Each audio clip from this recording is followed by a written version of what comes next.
Muito boa tarde a você que acompanha a programação do Canal Rural nesta tarde de quarta-feira. Seja bem-vindo ao Conexão FPA Mato Grosso. Hoje estamos aqui no estúdio do Canal Rural Mato Grosso. A gente está no momento de recesso das atividades parlamentares. Por isso, viemos aqui para o estúdio hoje para falar sobre reforma tributária e como ficou o tratamento com relação ao ato cooperativo. Quem vai explicar isso para a gente é o Frederico Azevedo, que é superintendente da OCB Mato Grosso, e também o Xisto Bueno, que é diretor executivo do Fórum Agro Mato Grosso, o Fórum Agro MT, que reúne aí entidades do setor produtivo aqui no estado.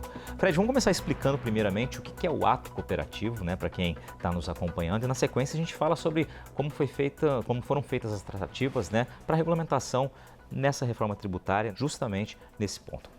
Bacana, boa tarde a todos os amigos aí que estão nos ouvindo pelo Conexão da FPA, agradecer o convite para estar aqui. A questão do ato cooperativo na reforma tributária era um tema que estava deixando todo o setor bastante apreensivo. Desde o ano passado, quando se aprovou a criação da reforma tributária na emenda constitucional, se ficou fixado lá na emenda constitucional que o ato cooperativo teria um tratamento diferenciado. Por que isso? Porque quando você fala de ato cooperativo, a gente precisa entender que ele é diferente de um ato mercantil puro e simples. Então vamos entender um ato mercantil puro e simples. Uma pessoa vende um produto para uma indústria, essa indústria beneficia e pega esse beneficiamento e coloca no mercado. Cada ação que é feita nesse meio de caminho da cadeia produtiva, patrônio, ele tem um aumento, um valor agregado aí, e esse valor agregado é transferido para o cliente final. Quando a gente fala de ato cooperativo, para nós, que estamos aqui falando das cooperativas de produção especificamente nesse caso, há aí um conjunto de ações dos cooperados se juntando em fazer volume dos seus produtos, que é beneficiado pela cooperativa em favor dos próprios cooperados. A cooperativa é só um instrumento para que esse conjunto de pessoas se beneficiem dessa produção, tanto é que isso não é chamado de lucro, isso é chamado de sobra. Isso retorna para o cooperado lá na ponta. O que acontece? Quando se começou a reforma tributária, na regulamentação do PLP, o ato cooperativo estava excluído. Então as cooperativas seriam tratadas como atos mercantis, na forma que eu te falei no primeiro ponto.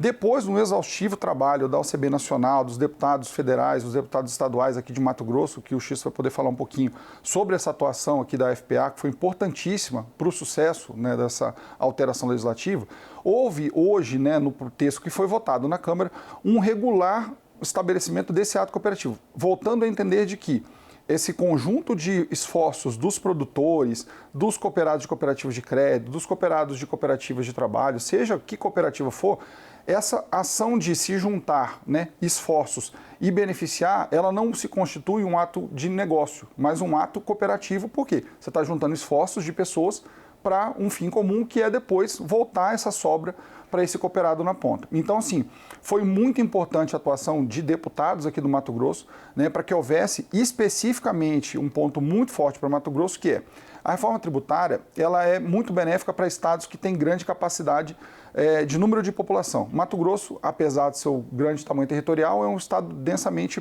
pouco populoso. Então a gente precisa ter um esforço de benefício para que a sociedade tenha um benefício em cima disso. E a gente acredita que as cooperativas vão fazer muita diferença para Mato Grosso nesse sentido.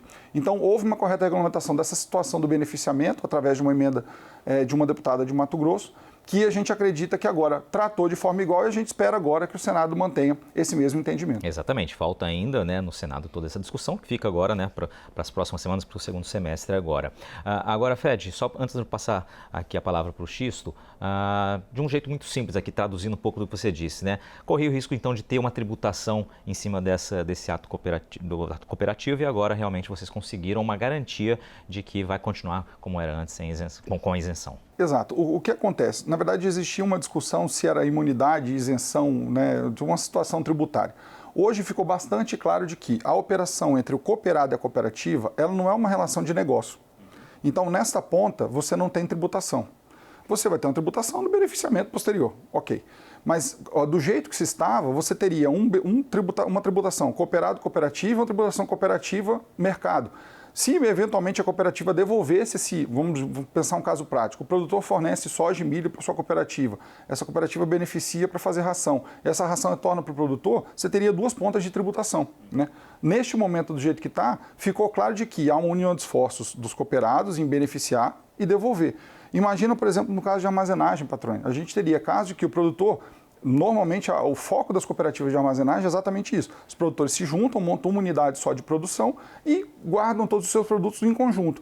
Do jeito que estava, a ação cooperado, cooperativa, seria um negócio jurídico tributado e quando a cooperativa fizesse a venda, você teria uma outra tributação. Então, isso ficou sanado agora com esse novo entendimento que houve na reforma tributária, de novo, né, aqui muito voltado para as cooperativas de produção, que eu acho que é o nosso foco aqui hoje. E rapidamente, como está a expectativa para esse debate no Senado?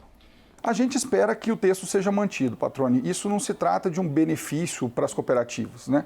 Isso se trata de uma questão de tratar os iguais igualmente, os desiguais desigualmente. Quando você tem um princípio jurídico, né, bastante antigo, o que acontece? Quando você tem um conjunto de pessoas se juntando por uma ação, como é o caso, de novo, a cooperativa está trabalhando em favor dos cooperados, não em favor de lucro, ou tratando de 1, 2, 3 pessoas sócias, né? É um conjunto de pessoas. A expectativa no Senado é que se mantenha esse texto, né? Vai haver um trabalho aí importante da OCB nesse sentido. E aqui, já de pronto, agradecer a todos os deputados da Frente Parlamentar do Cooperativismo, deputado Arnaldo Jardim de São Paulo, deputado Pedro Lupion, presidente da FPA, que galhardamente trabalharam por isso, e também os nossos deputados federais aqui de Mato Grosso, que ajudaram bastante também na interlocução para que fosse feito isso. Maravilha. Xisto, e essa articulação toda, como o Fred destacou, né, parte muito da base aqui, né, das entidades, conversando com o nosso parlamento estadual para também fazer frente a essa discussão, né, que interfere diretamente nos negócios aqui em Mato Grosso e, de fato, na nossa economia, né? Bom, primeiro, né, obrigado pelo convite para a gente bater mais um papo sobre o setor, né, agradecer a todos os nossos ouvintes pela paciência, sempre nos acompanhar, que isso é muito bom. Precisamos disso para poder melhor falar sobre o setor agropecuário. E a parte política foi muito bem recebida porque é fácil a gente advogar por causas justas. Né? De imediato, quando o Frederico falou conosco, entramos em contato com o deputado Dilmar, que é o coordenador da nossa frente parlamentar. O Dilmar de pronto entendeu o problema, entendeu a necessidade, se dispôs a pessoalmente ligar para os parlamentares federais. Fizemos um ofício tanto da FPA quanto do Fórum Agro, encaminhamos para cada um dos nossos deputados federais e para o IPA, né, para a FPA, endereçado ao deputado Pedro Lupion, como o Fred falou também, e encaminhamos o ofício e ligamos também para cada um dos deputados. Todos eles entenderam o problema, todos entenderam a necessidade de preparar e fazer essa emenda. Inclusive, quando eu conversei com a Coronel Fernanda, ela estava numa reunião do PL tratando desse assunto. Ela falou, inclusive, estamos aqui agora falando sobre isso junto com o deputado Barbudo.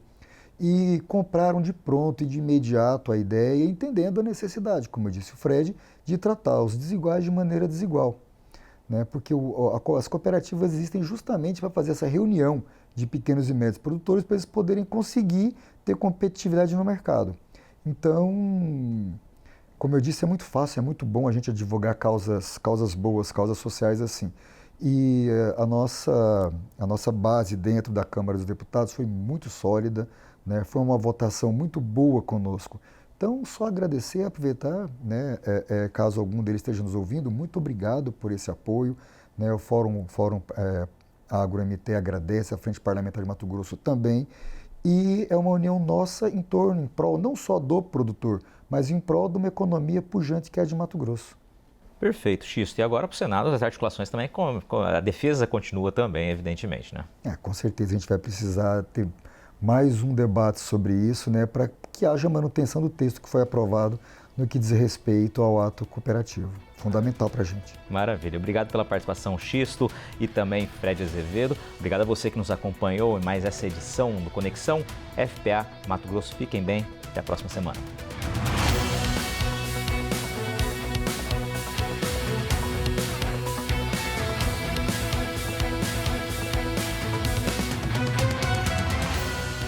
Conexão FPA-MT. Apoio à ProSoja Mato Grosso.